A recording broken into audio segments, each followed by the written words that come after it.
Hola, sé súper bienvenido, virtuoso oyente, vos que estás del otro lado. Gracias por hacerme compañía en este podcast que he dado a llamar Mente y Cosmos con Malcolm. Este espacio reservado solo entre vos y yo, donde nos vamos a nutrir de la mente y del cosmos en general. En este primer episodio me gustaría contarte cómo afectan las emociones maternas al bebé en gestación. Para entender esto, tenemos que entender primeramente dos pilares.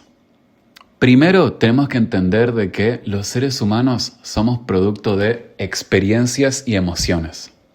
Inconscientemente, nosotros tenemos una programación mental, ¿sí?, que nos predispone a responder ante estímulos en este mundo.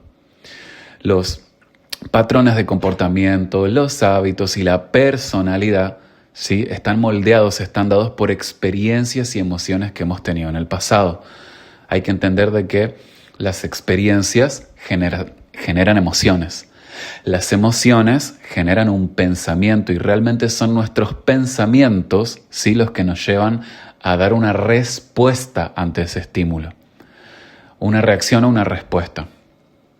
Ya el filósofo estoico Epicteto sostenía de que no son los acontecimientos los que nos generan los estadios emocionales, sino la manera de interpretarlos, cómo yo respondo, cómo yo decido responder ante X evento, cómo me lo tomo con liviandad, me lo tomo pesado, me choca, me pega fuerte o no me pega fuerte, me resbala, ¿sí? Realmente en nosotros está el poder de cómo responder ante X evento, por nuestro pensamiento. Realmente nosotros tenemos el poder de hackear nuestros pensamientos y decidir cómo responder ante los eventos de la vida cuando la vida parece zozobrar. Eso lo obtenemos de un libro que se llama El hombre en búsqueda de sentido, de Viktor Frankl, ¿sí? El creador de la terapia racional emotiva conductual, o también TREC por sus siglas, al final se decasa de Albert Ellis, ¿sí? Él sostiene de que nuestras emociones no dependen directamente de lo que nos sucede, sino de la interpretación y los juicios que hacemos a esos sucesos. ¿Sí? Entonces tenemos que saber bien cómo digerir las emociones, cómo gestionarlas, ser inteligentes emocionales y nosotros saber que nadie tiene el poder de quitarnos la decisión de cómo responder ante los eventos, ¿sí? Bien, eso para una mamá embarazada. Ese es el primer pilar que hay que entender. El segundo pilar es que el ser humano, como sostenía Nikola Tesla, es energía, frecuencia y vibración. ¿Y por qué energía? Bueno, porque ustedes saben de que somos materia. Todo lo que es materia es todo lo que ocupe un lugar en el espacio, en este mundo, ¿sí? La partícula más pequeña de la materia es el átomo y a su vez el átomo está integrado por otras micropartículas. Pero nosotros, que somos un ente biológico compuestos por átomos, los átomos, muchos unidos entre sí por enlaces covalentes, conforman las moléculas o las biomoléculas, podríamos decir, que a su vez muchas unidas entre sí conforman las organelas, la célula que se cierra en su membrana plasmática, ¿no? Después muchas células conforman un tejido, muchos tejidos conforman un órgano, muchos órganos conforman un sistema y después todos nosotros somos todo un cuerpo, que somos un conjunto de sistemas. Somos un ente biológico y como tal somos una bolsita de agua que contiene elementos, ¿sí?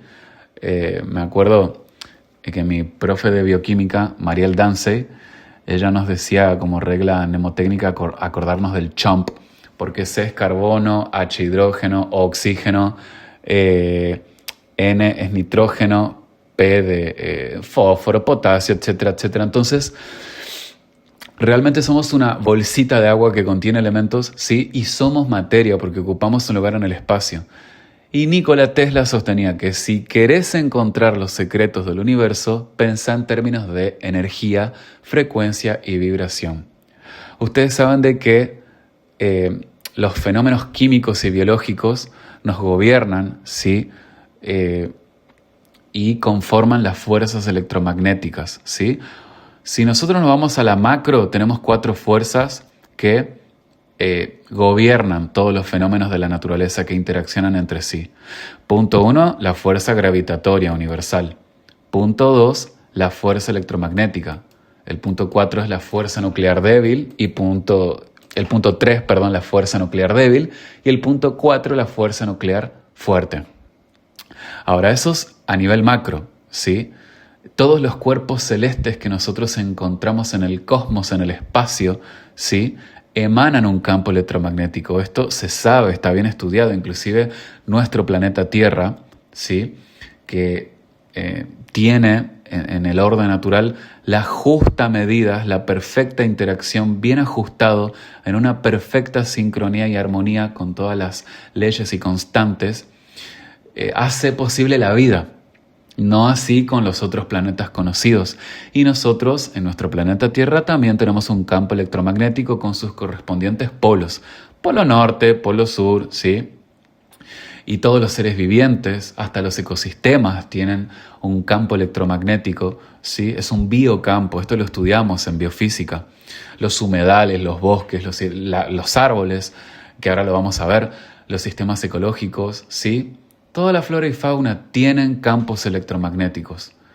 El polo magnético sur y el polo magnético norte están en su justa medida donde tienen que estar, ¿sí? Y se puede calcular el campo vectorial y de rotación de ese campo. Y este proyecta lo que nosotros conocemos como circunferencias concéntricas, ¿sí? La electrodinámica es la disciplina que estudia la electricidad en movimiento y su interacción con los campos magnéticos, ¿sí? De forma muy rápida, para entender un campo electromagnético, lo entendemos como una burbuja, ¿sí? De electricidad, una corriente eléctrica, de energía eléctrica y magnético por magnetismo. Cada cuerpo o ente que ocupe un espacio tiene una vibración. Esta vibración se va a originar desde una antena o una batería que se irradia a su alrededor como un haz de energía, ¿sí? Es una onda de radiofrecuencia que sale eyectado para todos lados, de todos los cuerpos, más si es un ente biológico. La célula lo tiene, los órganos lo tienen. También le decimos campo de torsión. El ser humano lo tiene y es medible. Una disciplina que estudia esto es la bioenergía y sostiene que puede llegar hasta 3 metros. Otras fuentes señalan que es medible hasta 20 metros. Lo que sí está demostradísimo es que el cuerpo humano emite continuamente energía, incluyendo luz, calor, esto se detecta por infrarrojos, y campos magnéticos generados por el corazón, ¿sí? Porque es como una batería donde pasan electrones, y el cerebro también, porque ahí se forma la sinapsis. Y bueno, esto se conoce como biocampo. Lo que generan estos 2 órganos que acabo de mencionar, el corazón y el cerebro, generan biocampos. Y se estudia en física cuántica también. Ustedes saben que los átomos, ahora sí yendo más a la micro, los átomos, que es la unidad más pequeña conocida de materia, está formado por pequeñas partículas también, y cada átomo puede estar cargado de forma positiva o negativa, dependiendo de si cede o captura electrones. Eso se llama química redox o reacciones de óxido-reducción. Ustedes saben que los átomos tienen subniveles de energía, sí, que son como capitas, son capas donde van moviéndose los electrones en su determinada trayectoria. Cada átomo, cada elemento, mejor dicho, está determinado por su determinada cantidad de electrones, dependiendo de si pierde o si gana electrones o si está en estado neutro. La configuración electrónica determina la posición de los elementos en la tabla periódica. Así como las células tienen su campo electromagnético emitido, un órgano, un sistema entero, si un cuerpo también puede tenerlo, y el átomo también lo tiene, ¿sí? Yendo a los órganos, en su estado basal, natural, el órgano funciona bien. Pero cuando se pierde la funcionalidad natural de ese órgano, es porque a nivel atómico, en sus átomos, ha habido un desequilibrio eléctrico. Está ocurriendo algo que no debería de ocurrir, y eso es por acción de algo que conocemos como radicales libres, ¿sí? Que provocan este desbalance. Realmente los radicales libres, que son átomos inestables, que llegan hasta el ADN inclusive, van oxidando, o sea, oxigenando, poniendo oxígenos o quitando grupos hidroxilos o grupos de oxígeno, realmente provocan un desastre, ¿sí? Los radicales libres no deberían de estar, no deberían de existir. En el diseño que tenemos del ADN en nuestras células, todo ese diseño precioso que tenemos en el cuerpo humano, los radicales libres vienen a romper como dando como martillazos, no deberían de estar. Pero afortunadamente conocemos, ¿sí?, de que así como los ingenieros electromecánicos diseñan algo y por si falla algo, ¿sí?, ponen encima otro sobrediseño para que repare eso que se daña. Bueno, el cuerpo humano también tiene proteínas preparadas para hacer frente a los radicales libres, ¿sí?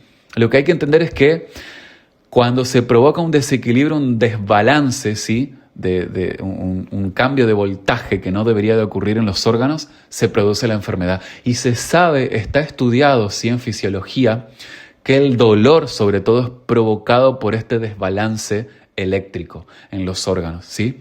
Por biofísica también sabemos que los desequilibrios eléctricos en nuestras células, en nuestros tejidos, ¿sí?, provocan, sí, una alteración en el campo electromagnético y desencadena las enfermedades y sus síntomas, como por ejemplo el dolor, como lo venía diciendo. Actualmente, sí, la medicina moderna usa la física atómica, la radiación, la resonancia magnética, etcétera, para detectar y tratar enfermedades, ¿sí?, como el uso de radioterapia para destruir células que estén comprometidas, ¿sí? Entonces ese es el punto número 2. El punto número 1, para entender este tema de cómo afectan las emociones maternas al feto, al embrión, a esa persona en desarrollo, a ese bebé que está en el útero, ¿sí?, desde la concepción hasta la semana número 40, 42, cuando sería natural que nazca, si esos 9 meses lunares que está el bebito ahí en el útero, la primera casita de todo ser humano, para entender cómo las emociones impactan en el feto, hay que entender estos 2 pilares. Primero, que los seres humanos estamos hechos a base de experiencias y emociones. Y el pilar 2 es que los seres humanos somos energía, frecuencia y vibración. Vamos a ahondar en el pilar 1. ¿Sí? Los seres humanos somos productos de experiencias y emociones. Lo que hay que entender es que los bebés ya comienzan a moldear su personalidad desde el vientre, ¿sí? Carl Jung sostenía de que realmente algunas cuestiones de la personalidad en el adulto, en un adolescente, en la vejez también, ¿por qué no?, realmente tienen su germen en la infancia, y otros autores nos aportan conocimiento de que antes de que nazca, inclusive, porque el ser humano ya viene con vida desde antes de nacer, ya se va moldeando la personalidad de ese ser humano. ¿Sí? ¿Qué es la personalidad? A ver, la personalidad, como definición per se, es el conjunto de rasgos y características permanentes en la vida de una persona. ¿Y esos rasgos qué son? Son los hábitos. Son los hábitos, ¿sí? Eso es lo constante, lo permanente, lo que casi nunca cambia en una persona. Entonces, el primer psicólogo en proponer que nuestra personalidad se moldea a partir de la infancia y desde el vientre es Freud. Y desde ahí en más, muchos otros renombrados psicólogos trabajaron en esta línea de que la personalidad está influida por la vida intrauterina. Por ejemplo, Pichon Rivière es uno. Hay más, pero ahí estoy tirando uno, ¿sí? El estado emocional de esa mujer, de esa mamá, durante la vida intrauterina del bebé, tiene grandes implicancias en la psique de ese bebé. Esa primera impresión, al ver las 2 primeras líneas que ve esa mamá, va a tener consecuencias de por vida, ¿sí? Es distinto de si una mamá cuando ve ahí las 2 líneas que le anuncia que está embarazada y si ella dice, sí, voy a ser mamá, bien. O si ve esas 2 líneas y dice, ay, justo ahora me tengo que venir a quedar embarazada, que estoy en la facultad, no tengo trabajo, no sé cómo se lo va a tomar mi novio, mis padres me van a matar. Bueno, dependiendo de si es como en la primera reacción o en la segunda reacción, eso va a configurar, va a impactar en la personalidad de ese bebé. Eso se sabe, está estudiado y ahora lo voy a explicar más en profundidad. Fíjense lo que sostiene en su libro Emociones maternas y psiquismo fetal el doctor Gonzalo Medina Aveledo, ¿sí? Que es un prestigioso, renombradísimo ginecólogo, ¿sí? Especialista en medicina fetal. Él dice: la madre es el primer universo del hijo. Física y psicológicamente es la materia prima viva para él. Siendo esto así, el control emocional de la madre es vital por la influencia que ejerce y porque en el psiquismo fetal naciente es el tejido celular fetal, en la memoria orgánica, en las experiencias fetales prenatales, que en su conjunto le van a permitir su adaptación a la vida extrauterina una vez nacido. Está el lienzo para colorear la personalidad del nuevo ser, desplegando el orden implícito subyacente. ¿Sí? Y esto lo está diciendo un experto que tiene, y lo digo con conocimiento de causa porque yo lo sigo al doctor Gonzalo Medina Veledo, una eminencia en el tema, así que tiene años y años de estudio en este tema, ha desarrollado frondosos estudios científicos al respecto. O sea, menciono esto para que sepamos que sin animosidad de hacer falacia de la autoridad, pero no es un desprevenido cualquiera, o sea, no es un boludo cualquiera, estamos hablando de una persona que sabe de lo que habla. Teniendo esto en cuenta, es importante entonces saber que lo que sienta la madre se lo pasa al bebé. Como dice un dicho, sana antes de que tu hijo tenga que sanarte por tenerte como padre o madre, ¿sí? Es muy importante que nosotros no pasemos nuestros conflictos emocionales a nuestros hijitos, a la siguiente generación. Fíjense también lo que dice Eva Álvarez Martínez, ¿sí? Ella escribió un libro que se llama Medicina y Psicoterapia, el apego desde el útero. Ella es psicóloga clínica y fíjese lo que ella escribió. Ella dice esto, dice: con todo ello, actualmente se sabe que el desarrollo del feto depende o está influido en buena parte del bienestar de la madre, de su estado físico, de su alimentación, del no consumo de alcohol ni drogas, de no fumar. Sin embargo, ¿qué hay de las emociones? ¿Qué hay del bienestar emocional de la embarazada? Recientes estudios señalan que el feto no está protegido por la placenta como antes se creía. De manera que diferentes estudios realizados en las últimas décadas están poniendo de manifiesto que el estado emocional de la madre durante la gestación va a afectar la salud mental del bebé a largo plazo. Cuando las madres embarazadas están sometidas a un estrés elevado, su sistema nervioso libera hormonas que pueden atravesar la placenta. Este baño hormonal podría predisponer a los bebés a una hipervigilancia que los prepararía para afrontar un entorno potencialmente peligroso y hostil. Sin embargo, se especula que este mecanismo de supervivencia es un principio adaptativo. Podría estar en la base de una vulnerabilidad de la psicopatología en el futuro. ¿Escucharon eso? Si una mamá está muy estresada, si transfiere emociones negativas, por decirlo de alguna manera, a ese bebé, a ese embrión, a ese fetito, podría estar provocando una futura persona que llegase a tener una psicopatología en el futuro, ¿sí? Con toda la variante de psicopatologías que hay, todos los problemas que ello puede acarrear. Entonces, cuánto más si es importante dar una buena bienvenida, un buen estadio en esa primera casita que todo ser humano tiene, que es el útero materno. Si realmente como se sienta la mamá es lo que le va a transmitir a ese bebé. No es lo mismo una mamá que está en una zona de guerra, en un país con conflictos bélicos, donde caen bombas todos los días, o donde hay una crisis económica, una situación financiera no muy buena, donde la gente se muere de hambre, y encima esa mamá no sabe cómo responder ante el estrés, porque no le han enseñado a gestionar las emociones, porque no tiene las herramientas. Una mamá que está embarazada y que el novio la deja o que la golpea, que el marido la súper maltrata, la insulta, le grita. Una mamá que una chica, imaginemos una chica que los padres la amenazan con que la van a echar de la casa, y todas esas emociones que sienta esa mami, esa chica, realmente le va a impactar al feto, le va a llegar, ¿sí?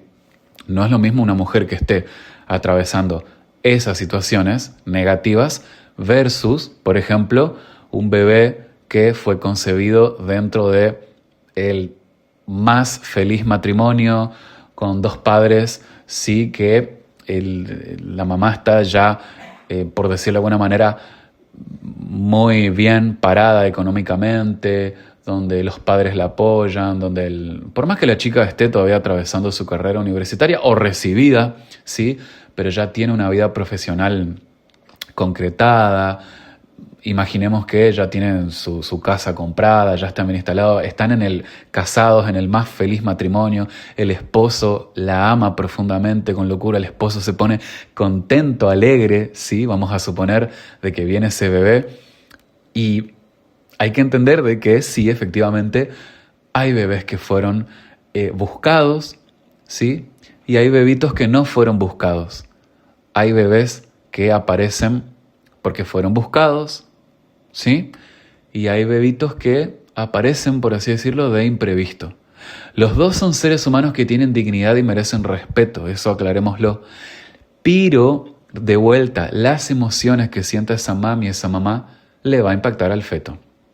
Catherine Mack, experta en psicología prenatal y perinatal, ¿sí? Prenatal antes de nacer y perinatal recién nacido, detalla cómo en sus estudios hay una correlación entre la personalidad de los nacidos con las emociones de la madre durante el embarazo. Si esto es otro aporte que nos hace la ciencia dura con el método científico. Recuerden de que siempre los estudios, cuando los citamos a sus autores, tienen que ser estudios bien medidos, bien controlados, con una buena metodología de estudio, con el método científico replicable, con muchos años de estudio y con una gran cantidad de población, ¿sí? Para sacar más o menos unas conclusiones plausibles, ¿sí? Ella, Catherine Mack, sostiene que se necesitan más políticas públicas para reducir el estrés en mujeres y que con ello reduciríamos los problemas sociales como, por ejemplo, masacres en colegios, ¿sí? Como, por ejemplo, trastornos de personalidad narcisistas, ¿sí? Hay un debate hoy en día en la ciencia de cómo los psicópatas, los narcisistas, ¿sí? Personas que, como hoy decíamos antes, por ahí tienen una mayor tendencia o están predispuestos a tener ciertos problemas mentales de tipo de desorden, patologías, psicopatologías. Esto está estrechamente relacionado a cómo fue gestado ese bebé, ¿sí? A mí me gusta mirar mucho entrevistas a presos, a asesinos seriales, a psicópatas, a gente muy mala, gente que ha hecho, inclusive gente que uno mismo, que yo conozco en persona, ¿sí? Y yo siempre me pregunto, ¿cómo habrá sido la gestación de esta persona? ¿Qué emociones sintió la mamá cuando esta persona estaba en el vientre? ¿Fue un bebé buscado? Tal vez fue un bebé no buscado. A la mamá tal vez la golpeaban cuando él estaba en el vientre. La mamá estaba triste, estaba feliz, ¿sí? En base a investigar cómo fue gestada una persona, uno puede sacar unas muy buenas conclusiones. Hay otro estudio, ¿sí?, que afirma que el cortisol, la hormona del estrés, puede afectar el desarrollo del hipocampo y de la amígdala cerebral, ¿sí? Realmente el hipocampo y la amígdala están implicados en lo que es la tenencia de emociones.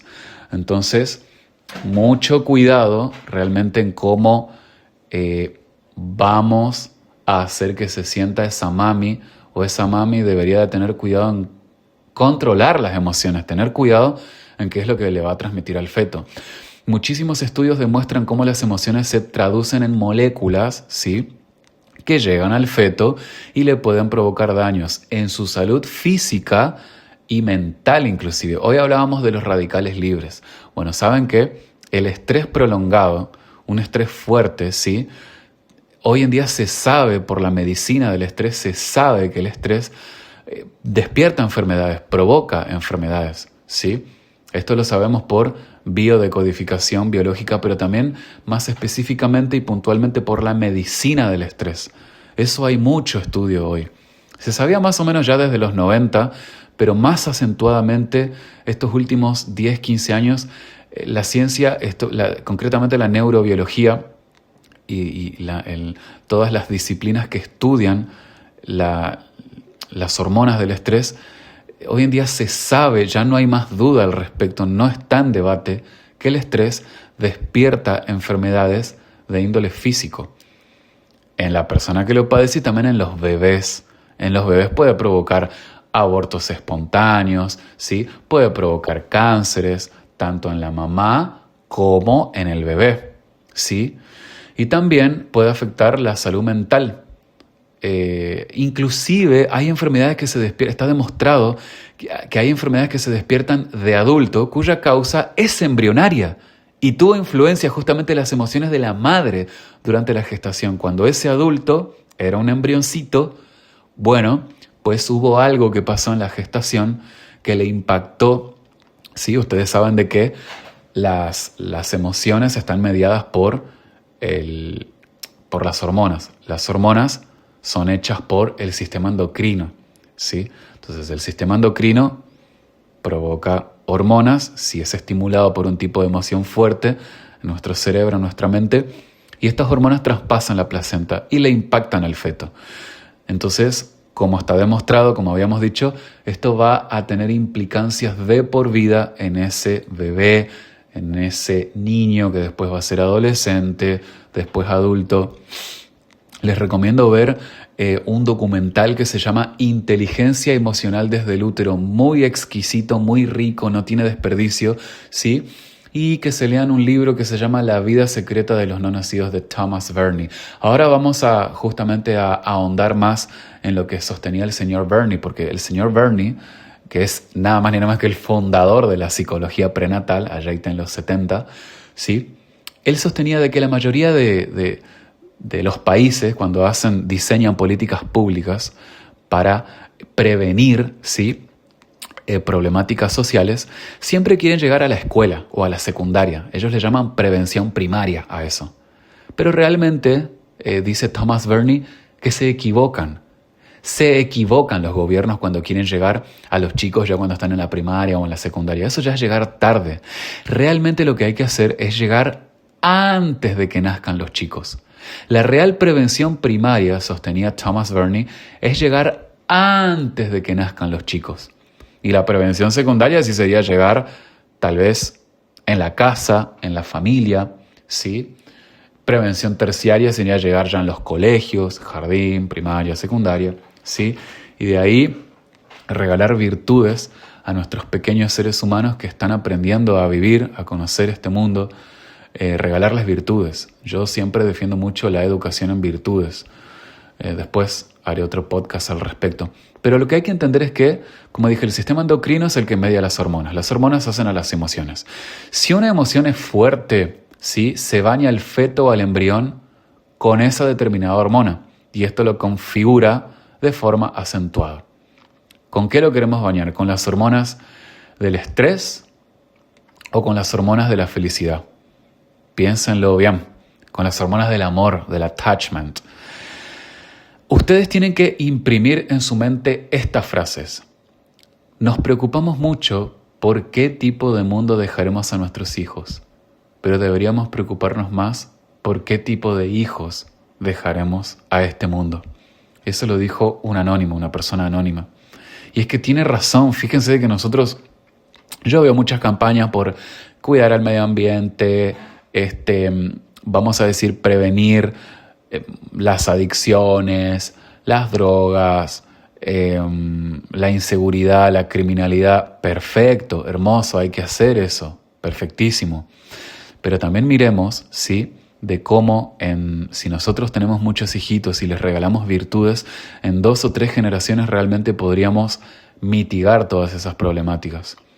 Charles Rarson, ¿sí?, un prolífero autor, sostenía de que una generación de padres profundamente amorosos tiene el poder de cambiar el cerebro de sus hijos y, en consecuencia, transformar el mundo entero. Y tiene razón. El útero entonces es la primera casita de todo ser humano. El útero, que es el receptáculo de la vida, se puede convertir o en un lugar hostil, si el bebé es rechazado, o en un lugar feliz, si el bebé es querido, ¿sí? El prolífero y célebre obstetra francés Michael Audent, ¿sí? Se lo estudia en todas las universidades del mundo, acá en un prestigioso hospital que está situado en Chaco, se lo cita mucho, las ginecobstetras lo citan mucho. En la carrera de licenciatura en obstetricia se lo cita mucho Michael Audent. Él hablaba y escribía frecuentemente sobre la gestación y el embarazo. Y él se especializó en estudiar el impacto, ¿sí?, del embarazo y el nacimiento desde una perspectiva biológica y primal, le decía él. Ahora explico bien lo que es primal. En lugar de centrarse única y solamente en el control médico y las ecografías, ¿sí?, que esa es la parte del estudio médico, la parte mecánica de la gestación, Audent investigaba cómo el entorno y las emociones de la madre afectan al desarrollo del bebé y al parto posterior, ¿sí? Algunos de los temas principales, ¿sí?, sobre el embarazo que él investigó es la reducción del estrés, por ejemplo. Él argumentaba que el cerebro primitivo, el sistema límbico de la madre, necesita tranquilidad y un ambiente íntimo, pleno, para liberar un cóctel hormonal, ¿sí?, necesario, ¿sí?, por lo que desaconsejaba el estrés durante el embarazo. De ahí que yo siempre me acuerdo, yo tenía una profesora de geografía que ella era profundamente humana, me quedó mucho conocimiento de ella porque ella no solamente enseñaba geografía, yo estaría en cuarto año de la secundaria, tercero y cuarto me parece que la tuve. Y me marcó mucho cómo esta profe, ella valoraba mucho la vida, nos hablaba sobre muchos temas, no solamente sobre geografía. Era fanática de los mapas, siempre nos hacía comprar muchos mapas. Y ella era profundamente humana, nos enseñaba sobre todo, sobre cosas filosóficas, el concepto de empatía. Una vez me acuerdo que hasta nos llegó a hablar de la eutanasia, los animales. Nos aconsejaba, nos recomendaba muchos libros, como por ejemplo El mono desnudo, es uno de los libros.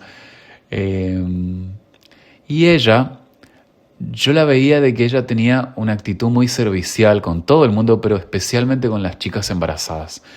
En la escuela, y especialmente en mi curso, yo tenía una compañera que estaba embarazada, y ella no dejaba que la chica, por ejemplo, mueva las sillas. Mi profesora venía y ella le movía las sillas. Ella siempre nos hablaba del respeto a la mujer embarazada, que hay que cederles el espacio en el colectivo. Bueno, eso yo siempre fui criado así. Ceder el espacio a las embarazadas en lo que es las filas de los lugares donde hay que hacer espera, cederles los asientos en todos los lugares, tener una atención especial, ¿no? Y bueno, siempre me quedó eso. Yo ya lo había aprendido desde antes, pero ella dejó impreso, la recuerdo con eso, con esas imágenes son las que yo siempre me acuerdo de esta profe, que me quedaron lindos recuerdos de ella. Entonces, como decíamos, la reducción del estrés es fundamental en las chicas embarazadas. Este autor, Audent, ¿sí?, fundó el concepto de salud primal para explicar cómo el período que va desde la concepción, que es cuando es llamado a la existencia un ser humano, hasta el primer año de vida, moldea nuestra capacidad de amar, ¿sí? ¿Prestaron atención a esto? Él sostiene que la forma en que nosotros pensemos respecto de ese embarazo, la salud primal, ¿sí?, que nosotros tengamos, va a influir en la capacidad de amar de ese bebé. Entonces, cuando nosotros nos preguntamos por qué hay gente que no tiene emociones, que no tiene empatía, no tiene capacidad de amar, bueno, hay que preguntarse a ver cómo fue la gestación de ese bebé, cómo fue el parto, qué emociones predominaron o fueron acentuadas por lo menos durante la gestación, porque eso le llega al bebé. Bueno, él sostenía que la salud primal explica, desde la concepción hasta el primer año de vida, la capacidad de amar, la salud y los comportamientos sociales a futuro que tenga un individuo. En sus escritos, él recordaba que los humanos somos mamíferos, obviamente eso lo sabemos, ¿sí? Por la biología más básica, y él creía que el embarazo y el parto tienen que mamificarse, es decir, tiene que dejar de ser procesos intelectualizados y excesivamente medicalizados para reconectar con los instintos naturales de la especie. Antes, nuestras abuelitas parían 15, 20 hijos en la casa, ¿sí? No existía la medicina como la tenemos hoy en día, súper, vamos a decir, limpio, vamos a decir, con cirugía, que te quieren hacer la cesárea. Encima que las médicas te asustan, te dicen, no, ya no tenés que tener, ligate las trompas porque no podés tener más hijos. Eso es mentira, ¿sí? Conozco, pero la casuística está llena de casos donde a mujeres las han asustado diciéndole, no tenés que tener a este bebé, lo tenés que abortar porque vos ya no podés tener más hijos, tu útero no va a resistir más. Y no solamente que tienen ese hijo, sino que tienen 5 más después.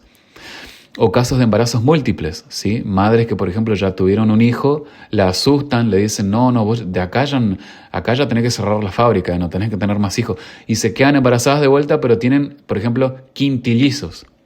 Eso hay casos. Y adivina qué le dicen los médicos a esa mamá. No, está bien, podés tener, pero tenés 2 hijos si querés, pero 3 lo vamos a tener que abortar. Seleccioná qué embrión querés que se aborte ya, porque tu útero no puede resistir tanto. Mentira, sí resiste. La biología diseñó a la mujer para eso, ¿sí? Está diseñada para eso. Más adelante vamos a ver cómo en el cosmos, en nuestro orden natural, los diseños biológicos tienen orden, diseño, complejidad y belleza. Para algo está, ¿sí?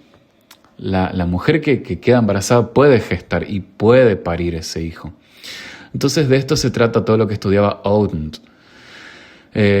Los 2 libros por ahí más prolíferos de él que yo puedo sugerir es El bebé es un mamífero y el otro que se llama La salud primal, ¿sí? Y acá sí el psiquiatra Thomas Verney, ¿sí? Pionero en la psicología prenatal y autor célebre de La vida secreta del niño no nacido, él dice que el feto es un ser consciente que siente y que recuerda y se emociona adentro del útero.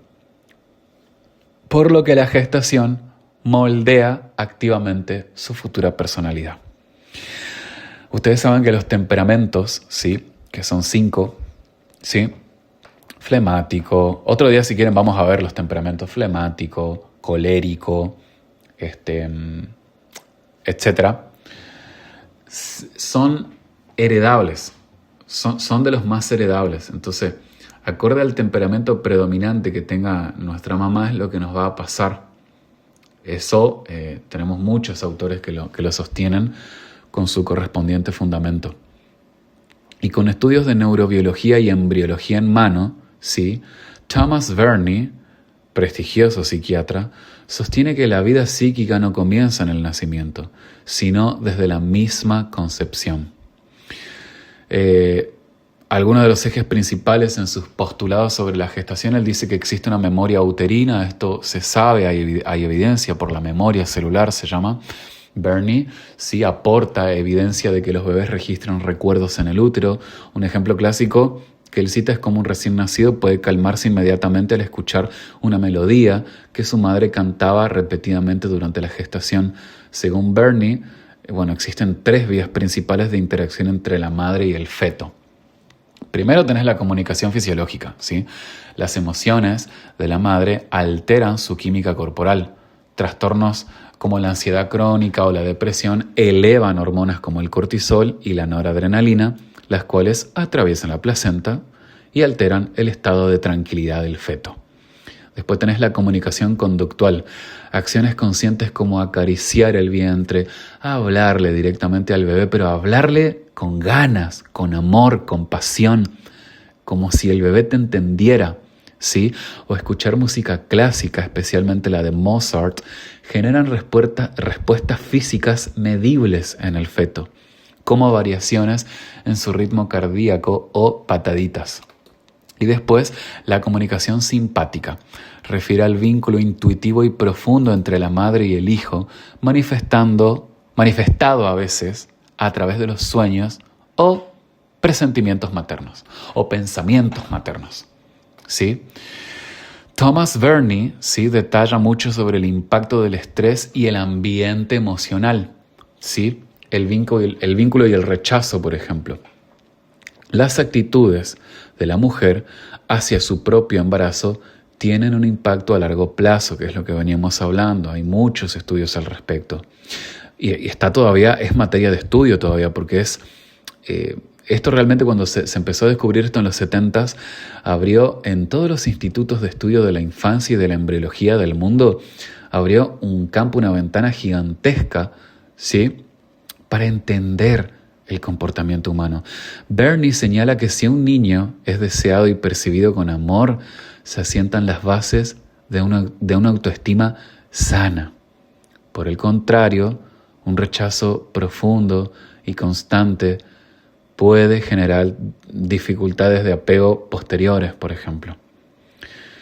Una persona, por ejemplo, que tiene problemas con sentir amor, que no tiene emociones, una persona que no tiene empatía, una persona que no ve mal la maldad per se, que practica la maldad, que practica los vicios, una persona que es perversa, ¿sí?, que es un psicópata integrado o no, ¿sí? Después en otro podcast hablaremos a profundidad de la psicopatía, pero una persona justamente que es psicópata, que tiene una necesidad de autoalabanza o alabanza constante, que necesita el reconocimiento continuado, que se cree superior a otros, una persona que calumnia, difama, injuria al que no ha podido controlar, una persona que es perversa, que planifica la maldad, que practica la maldad, ¿sí? Esa persona que odia, que critica, que calumnia, esa persona es porque en el fondo tiene una autoestima muy baja y envidia al que sí tiene una autoestima alta, ¿sí? Entonces fíjense cómo ustedes, acá Burney nos está dando una pincelada de dónde es que pudiera llegar a provenir estos problemas de psicopatologías, como lo sostenía la doctora Mock, que estudia a profundidad, es su tema de estudio, el tema de las psicopatologías también. Entonces, también Thomas Burney habla de la salud mental de los padres.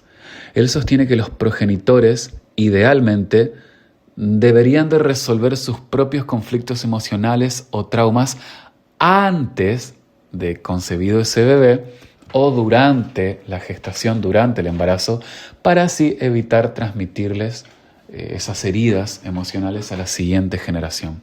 Si ya en otro podcast vamos a explicar bien cuáles son esas heridas emocionales, que en genérico son 5. ¿Sí? Burney también habla muy bien del rol fundamental del padre, esto es cierto. Hoy en día se sabe por estudios de las emociones, ¿sí?,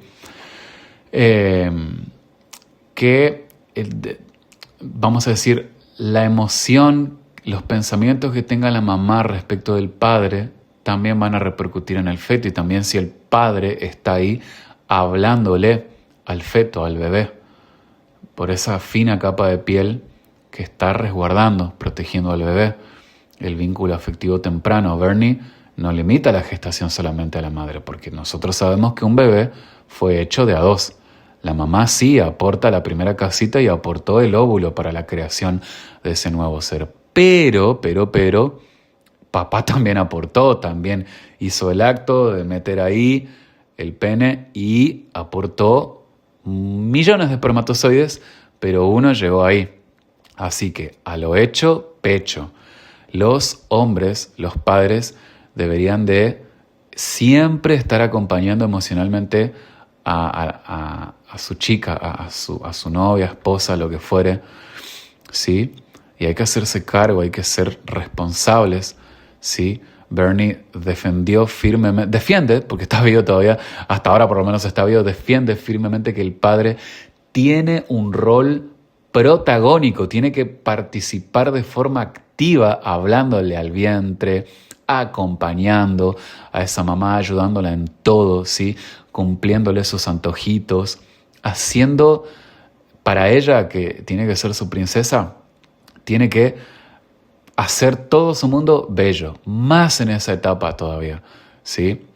El feto aprende a distinguir también la voz paterna, sostiene Bernie, lo que facilita una conexión afectiva mucho más rápida y sólida tras el nacimiento. Entonces, vamos a unos consejitos prácticos, ¿sí? De qué hacer para no herir a la generación venidera, los que ya están en el vientre. ¿Sí? Hay una parte de la Biblia que me encanta mucho que dice que se escribirá esto para las generaciones venideras y para los que aún no han nacido. Reza un verso bíblico. Sin ánimos de tornar esto bíblico ni religioso, pero los que aún no han nacido ya están en este mundo, ya existen, ¿sí?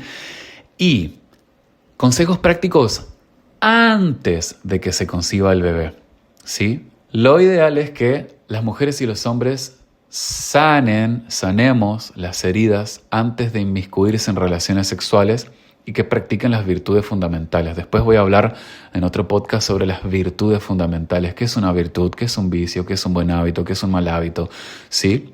Porque la relación sexual es la relación más seria que el ser humano puede tener porque genera vida. Realmente las energías que se intercambian ahí en la relación sexual son energías muy íntimas, muy profundas, ¿sí? Que tienen grandes implicancias también en el individuo que lo está ejerciendo, practicando, ¿sí?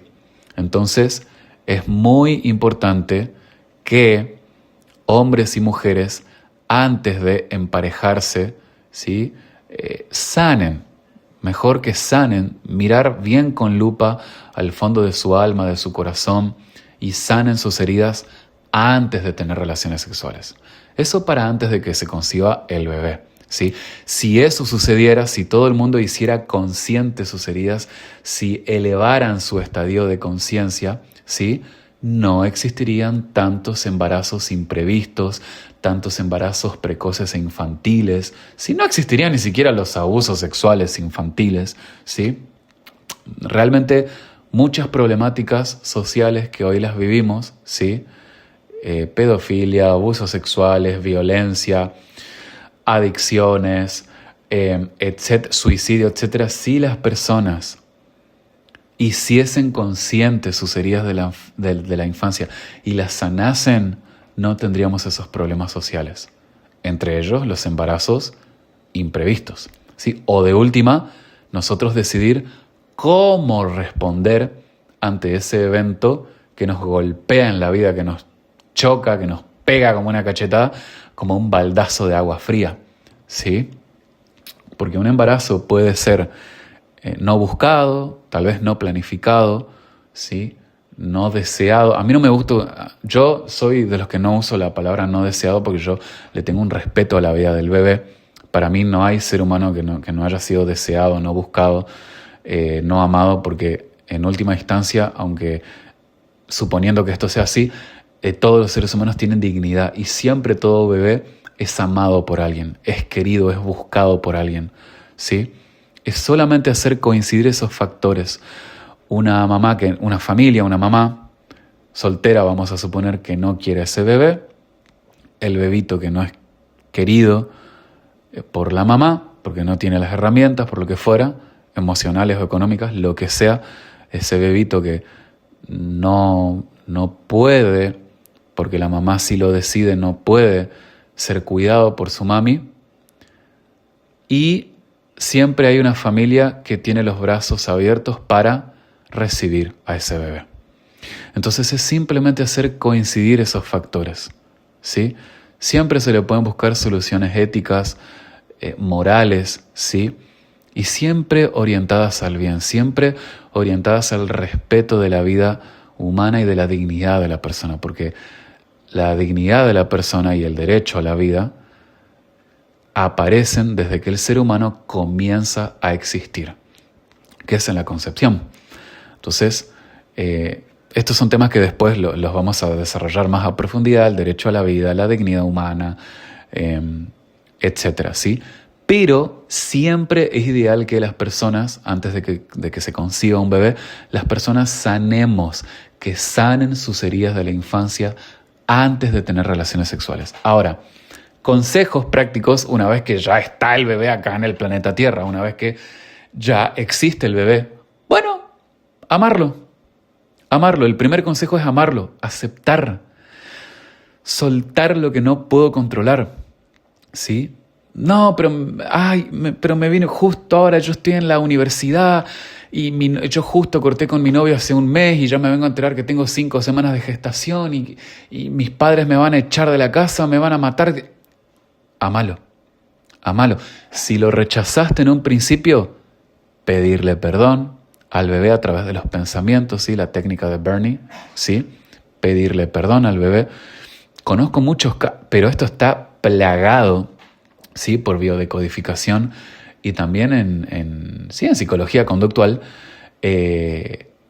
A veces los bebés, al ser heridos con el rechazo en un principio, la herida del rechazo es una herida muy, muy profunda, muy, muy fuerte que cala en el fondo del alma porque se lo hiere muy fuerte al bebé. Porque imagínense ustedes que nosotros cuando somos, por ejemplo, entramos a un lugar y somos nuevos en un lugar, un país o en un lugar X, y nosotros sentimos que no somos bienvenidos, ¿sí? Te miran todos mal, te excluyen totalmente. Entonces, ¿cómo uno se va a sentir? Uno se siente mal, o sea, uno se siente con ganas de tomarse el palo, ¿no? Bueno, el bebé en la primera casita, en esa primera casita que tiene todo ser humano, la verdad es que también si se siente rechazado, lo que va a plantearse es, no, bueno, entonces yo no soy bienvenido, no tengo derecho a la existencia, ¿sí? No encuentro mi lugar de pertenencia aquí, ¿sí? Ahí entendemos por qué hay ideación suicida, por ejemplo, en determinados adultos.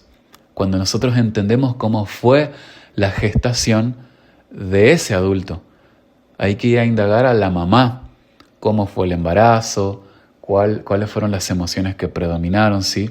Esto está plagado en la literatura de estudio al respecto. El rechazo que sienten los bebés, ¿sí? Si fue rechazado en un principio, bueno, pedirle perdón, ¿sí? Perdón, bebé, yo te amo, te quiero con locura. Pedirle perdón, derramarle amor al bebé cuando está en el vientre, ¿sí? Ambos sexos tienen que ser, mamá y papá. El padre, como ya dije, tiene que practicar las virtudes, la disciplina, la responsabilidad, la templanza, la mesura, el autocontrol, el autodominio. El hombre, que después vamos a ver las virtudes y los vicios masculinos en la especie humana, el hombre tiene que ser hombre. El hombre viene integrado en su masculinidad, en el orden natural, después vamos a ver lo que es el orden natural. El hombre acobija con sus alas, con sus brazos, cuida a sus padres, a su papá, a su mamá, a sus mascotas, a los animales, cuida a los amigos y cuida a su novia, cuida a su pareja, ¿sí? Y le es fiel. Practica el hombre masculino, el macho auténtico, practica en su masculinidad bien integrada, practica la fidelidad, el compromiso, ¿sí? La exclusividad, porque excluye al resto de las mujeres y se dona. En una relación sexual nosotros nos donamos mutuamente el uno con el otro y juntos somos uno. Por eso es que sostenía que la relación sexual no es una relación para tenerla así nomás como si nada. No. Y no es tampoco en cualquier contexto donde se pueda tener relaciones sexuales, ¿sí? Así como vemos un orden ontogénico en el cosmos y un orden en todas las leyes de la física, la química, orgánica e inorgánica, en las leyes de la matemática, etc. También este orden se imprime en nuestra vida, en la vida de los seres humanos, de los dos sexos, hombres y mujeres. Y con los roles, ¿sí?, que naturalmente la biología nos ha dado, este orden tiene que ser expresado. La soltería es un periodo de preparación, ¿sí? Después, el hombre tiene que hacer una amistad con la chica, se hace la amistad, si hay química después viene el noviazgo y el noviazgo se aconseja, para mí desde mi punto de vista tiene que ser un noviazgo largo, ¿sí? Otros dicen el noviazgo tiene que ser corto. No, para mí tiene que ser largo. Hay que mirar muy bien con una lupa qué vicios, qué virtudes, qué defectos llegase a tener nuestra pareja, ¿sí?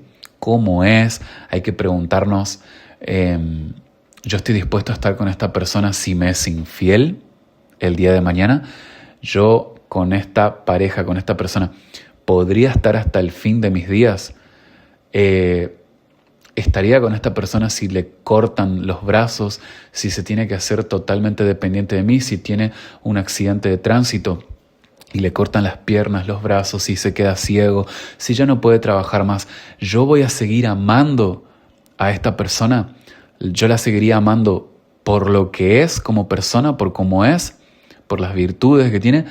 ¿O lo amo por su plata, por su dinero, porque tiene buen sexo, porque me hace feliz en la cama, transitoriamente? O sea, hay que mirar bien con una lupa, ¿sí? Y ser claros también en qué es lo que se busca en esa relación. Entendiendo que los seres humanos no somos objetos descartables o desechables. El ser humano tiene una dignidad. No, el ser humano no es un objeto, no está para ser cosificado, ¿sí? Después vamos a ver más a profundidad eso.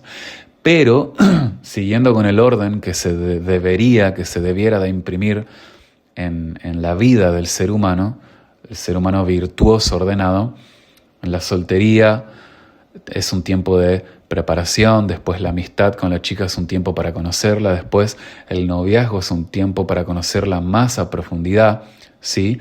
No entregando nuestra energía sexual todavía. Después, si es que realmente nos decidimos a pasar toda la vida con esta persona emparejados, en un compromiso mutuo, donde nos donamos mutuamente el uno con el otro y juntos somos uno, allí es donde viene el compromiso y después viene el matrimonio, el casamiento, ¿sí? El casamiento es hasta que la muerte los separe. Hay toda una explicación ontogénica, filosófica, hermosísima ahí que en otro podcast lo vamos a ver, pero a lo que yo quiero ir es de que ambos sexos son los que tienen que derramar amor al bebé. ¿Qué pasa si fue una relación sexual casual? ¿Sí?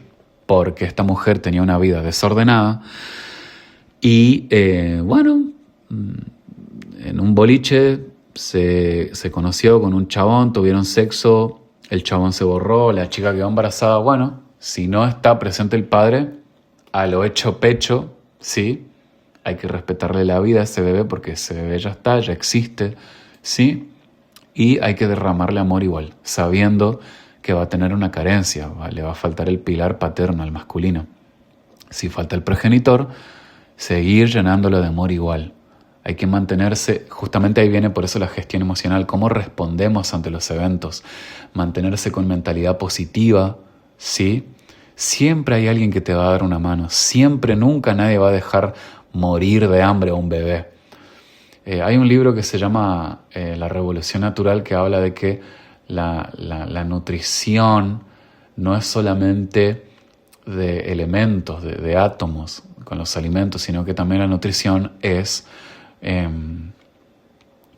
emocional y las emociones producen vibraciones cuánticas, saltos cuánticos. Esto se sabe por física cuántica. Por eso es que en el segundo pilar decíamos de que el ser humano, además de estar formados por experiencias y emociones, también el ser humano es energía. Hay que cuidar la energía que tenemos. En el segundo podcast voy a hablar de eso, de cómo la energía más alta que podemos llegar a tener es la calma, la paz, la gratitud, el amor, el estar en un estadio positivo. Esa es la emoción, está medida, está estudiada por varios estudios. De las personas que vibran alto son las personas que no tienen preocupaciones, que cuando la vida parece zozobrar responden de forma totalmente distinta. Pero tenemos muchísimos casos de mujeres que tenían todo en contra, en la pobreza más absoluta, igual tenían sus hijitos, los amaban y han logrado sacar adelante a su familia. Entonces, de poder se puede. Tenemos ejemplos, ¿sí? Y el consejo para cuando una vez ya está concebido el bebé es siempre estar en entornos naturales, conectados con lo alto, con lo trascendente, mantener la fe, la esperanza, que son virtudes también, ¿sí? Y estar en ambientes positivos. Realmente la gente que critica, la que chismosea, la que te señala, el meteculpas, la gente que no tiene nada bueno para aportar a tu vida, realmente tenés que desterrarlas de tu vida. Una mamá embarazada tiene que rodearse de gente positiva, gente alegre, ¿sí? Tiene que tratar de ser feliz, ¿sí? Realmente, como nosotros pensemos, como nosotros interpretemos un evento, la emoción que nos provoca, tenemos que tratar de que no nos cale muy fondo en nuestro inconsciente o el subconsciente, porque eso le va a impactar al feto. Hay que recordarlo. Y siempre es importante que una chica, una mujer, cuando se va a inmiscuir en relaciones sexuales, bueno, lo ideal sería que antes sane sus heridas. Si tiene sanadas sus heridas, no se va a buscar un patán que la usa y después la descarta como un trapo, ¿sí? Y si se inmiscuye en relaciones sexuales, es importante que mire bien con una lupa con qué clase de hombre se está inmiscuyendo. ¿Este hombre se quedaría conmigo si yo me quedo embarazada, si le anuncio que estoy embarazada? ¿Sí? Entonces, bueno, eso es lo que quería transmitirles hasta ahora. Hasta acá llegamos. Espero que te haya gustado todo lo que te pude transmitir, que sea de tu provecho. El conocimiento nunca ocupa lugar de más en la mente. Me gustaría leer tus opiniones sobre qué te pareció el tema, de qué te gustaría que hable, o mandame un mensaje si querés a mi Instagram, malcolmokay. No te olvides de que valés mucho desde que comenzaste a existir. Tu amigo a la distancia, Malcolm.